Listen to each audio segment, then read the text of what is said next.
Assalamualaikum warahmatullahi wabarakatuh. Pemirsa dari Sabang sampai Merauke, selamat berjumpa kembali dengan channel Insan Dongeng. Semoga kita selalu diberikan kesehatan oleh Allah Subhanahu wa taala. Amin ya Allah ya rabbal alamin. Pada kesempatan ini saya Bang Elgi akan melanjutkan roman klasik Pertemuan Jodoh bagian ke-19. Selamat mendengarkan. Besoknya saya intip, saya lihat itu barang masih ada di luar aja. Hati saya makin kangen ame si Amat. Yang saya pikirin kagak lain, hanya buat senangin dia punya hati aja.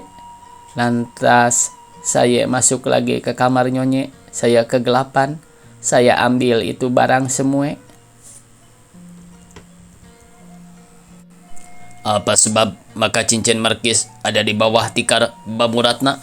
Tanya Tuan Presiden. Itu semuanya ada aturan si Amat. Lagi saya dulu bilang, yang saya takut ketahuan kalau saya colong itu barang.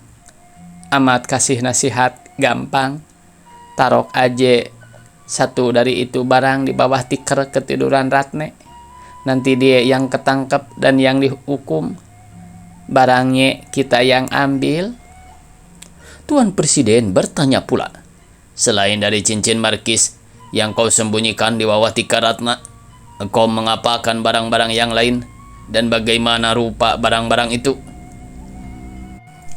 Satu gelang berlian, satu peniti berlian, satu liontin berlian. Semuanya saya umpetin dalam bambu kasok-kasok kandang ayam. Sampai si Amat datang tanggal 21 bulan puasa. Amat datang pada malaman 20 menghadap 21 bulan puasa. Malam itu ia minta uang, kau bilang tidak ada. Kenapa barang-barang itu tidak kau serahkan saja pada malam itu? Sebetulnya lagi pada malam pertama itu saya ajak si Amat keluar buat makan-makan angin di bawah pohon jambu. Maksud saya emang mau ngambil itu barang dari kandang ayam. Tapi datang-datang saya ketakutan lagi sesudah kami sampai keluar. Jadi saya jadi kagak cerita apa-apa pasal itu barang pada si Amat. Sampai Amat mare-mare lantaran dia minta duit kagak berhasil. Bikin hati saya jadi kalang kabut. Lantas saya janji pada si Amat, besoknya saya mau minta persekot ame nyonye. Tapi besoknya itu persekot kagak hasil. Dari itu hati saya semakin kalang kabut. Saya takut kalau si Amat mare-mare lagi, atau kalau dia sampai tinggalin saya. Dan malam kedua itu lantas saya ambil itu barang dari kandang ayam. Begitu juga kagak lantas saya serahin, melainkan semalam-malaman itu masih saya umpetin dari si Amat. Lantaran saya sebenarnya masih belum ikhlas, tapi lantaran si Amat semalam-malaman itu sekali-kali kagak mau kasih budi ame saya, malah dia ngancem mau matiin saya, mau tinggalin saya. Lantas saya kegelapan. Ampun Tuhan, dasar saya kegila-gilaan ame ini lelaki, kagak mikir panjang lagi. Lantas itu barang saya serahin padanya. Tuan Presiden pada pesakitan Amat beralih bertanya, kau sudah dengar cerita saksi itu? Dengar. Benar semua? Bohong? Bohong Tuan. Apa yang bohong? Saya kagak terima yang saya nyuruh jene nyolong barang-barang itu. Engkau suka minta uang pada jene? Pesakitan tinggal berdiam diri. Engkau tidak dengar apa yang kutanyakan? Suka minta uang pada jene? Kagak, sahut si Amat menjawab seenaknya. Nak sundal lu, kata jene dengan nafsu. Duit gue, barang gue, siapa yang abisin? Diam, kata Tuan Presiden. Amat, toh ada lebih baik kalau engkau mengaku saja. Dari siapa kau terima barang-barang itu? Dari jene. Berupa apa? Gelang doang. Bohong, kata Jene pula menyahut. Leontin kemana? Peniti kemana? Lu kasihin ame ini jobong? Nak sundel? Kalau engkau tidak tutup mulutmu, nanti masuk bui, kata Tuan Presiden dengan bengis. Ayo Ahmad, terus terang kemana itu Leontin, kemana itu Peniti? Ahmad menjadi resah, matanya memandang sekeliling, tapi tak ada seorang yang tampak hendak berkawan dengan dia. Maka dengan menundukkan mata berkatalah ia, saya simpen dalam sumur di gedung Tuan Cornel, dibungkus ame timah bekas bungkus teh.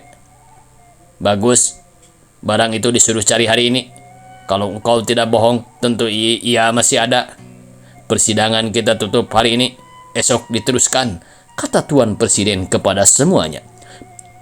Tak diceritakan lamanya, tibalah hari esoknya. Persidangan pada esok harinya dibuka pula. Leontin dan Peniti telah dapat dikeluarkan dari sumur dan terletak bersama-sama dengan gelang dan cincin markis sebagai barang-barang bukti di atas meja hijau. Presiden lalu berkata, Jene, apakah sebab maka engkau sampai berlaku sekeji itu?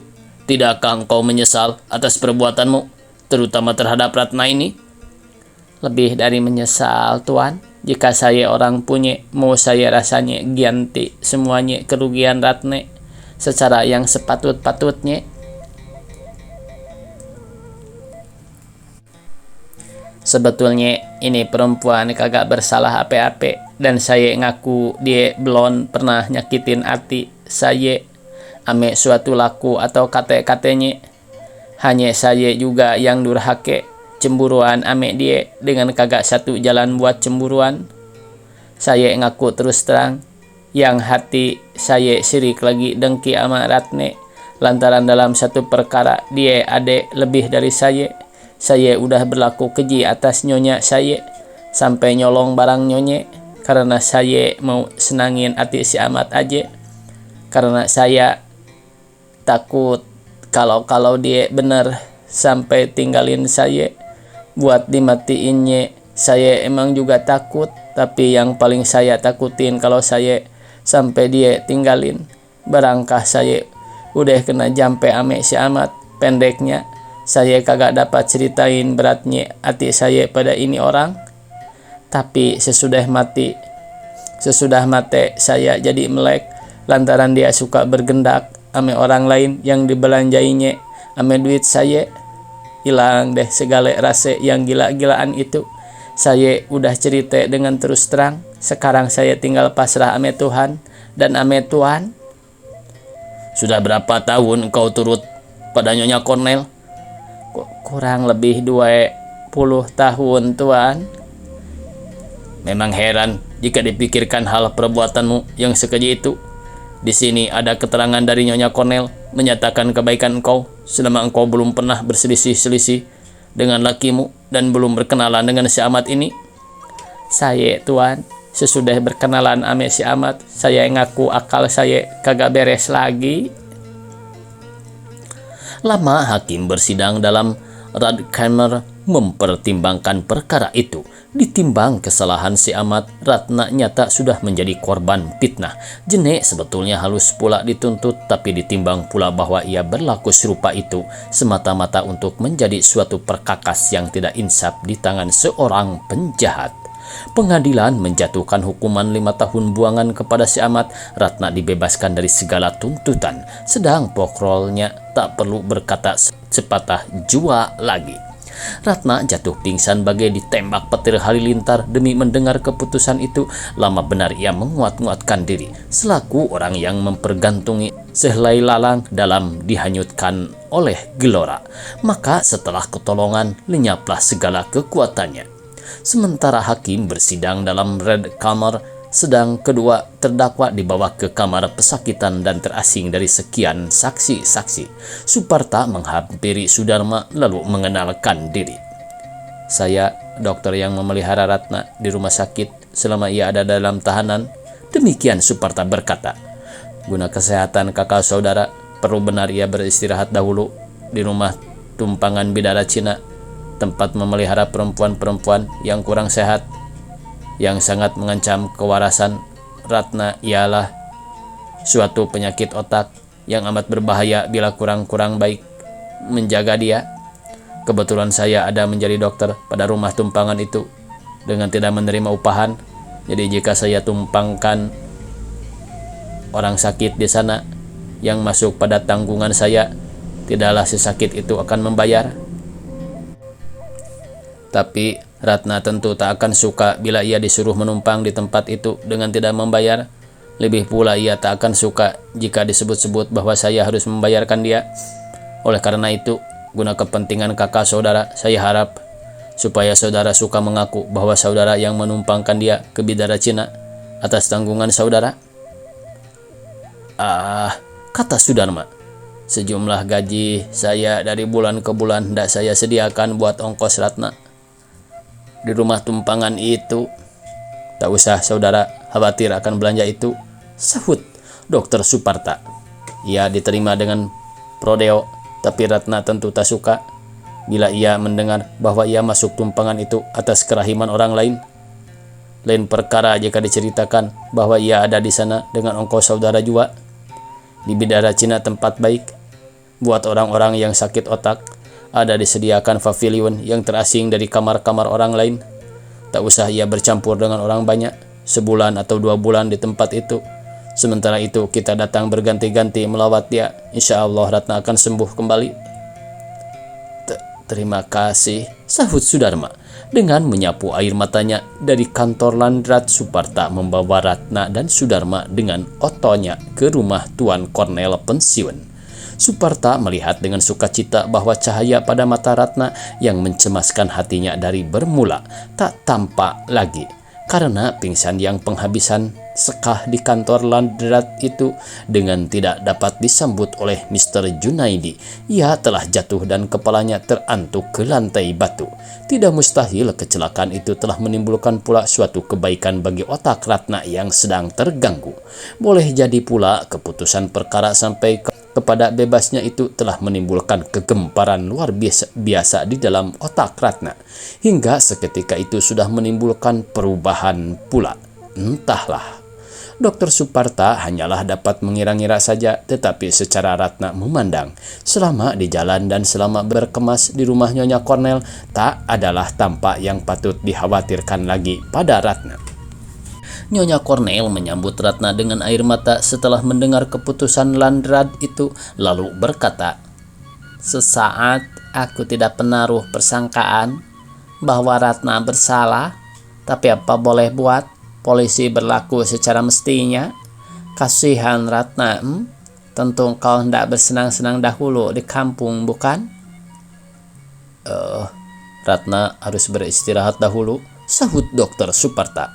Datangnya kemari dan mengambil pakaiannya dan mohon diri. Dengan air mata Nyonya Kornel melepas Ratna sambil berharap akan lekas kembali karena babu sebagai Ratna belum pernah didapatnya. Sebuah paviliun tumpangan Bidara Cina yang menghadap ke jalan besar dilindungi oleh 2 batang pohon kayu besar yang sedang dihiasi oleh 1000 bunga kuning kemerah-merahan. Di seluruh halaman rumah tumpangan itu tampak pohon kayu yang serupa itu, memberi pemandangan yang amat permai. Segala tempat yang ditumbuhinya adalah kelindungan dan menimbulkan udara yang amat sejuk bagi sekalian orang yang duduk bersenang-senang pada uratnya. Seluruh tempat tampak aman dan damai, sedang jalan raya, tempat lalu segala kendaraan dan orang banyak yang menimbulkan suara meresik dan boleh mengganggu orang sakit adalah jauh letaknya di muka rumah. Di sana-sini sepenuh halaman tampak pula bunga berwarna-warna dijalarkan memalut punjung kecil-kecil, tempat penumpang-penumpang Bidara Cina duduk jika mereka hendak makan-makan angin. Rumput hijau yang terhampar laksana tikar permadani yang amat luas seluruh halaman. Ada diukir oleh jalan kecil berliku-liku ditaburi dengan batu kerikil yang sama besarnya. Ratna duduk di beranda pavilionnya sambil membaca-baca buku. Juru rawat yang menunggui dia seminggu lamanya telah disuruh pulang karena tidak perlu menjaga si sakit lagi. Tubuh Ratna berasa masih lemah, tapi pening kepalanya telah hilang sama sekali, sedang tidurnya telah nyenyak. Selera pun kembali pula secara orang sehat. Ratna berlaku secara orang membaca 10 kali kalimat dari buku bacaan itu diulang-ulangnya, tapi sepatah kata pun tidak dapat diartikannya. Sudut matanya berpindah-pindah melayang dari jarum bekar ke pintu halaman Bidara Cina, sedang telinganya bagai rancung mendengar suara klakson oto, yang dapat dikenalinya dari 1000 suara klakson lain yang sebangsa dengan itu.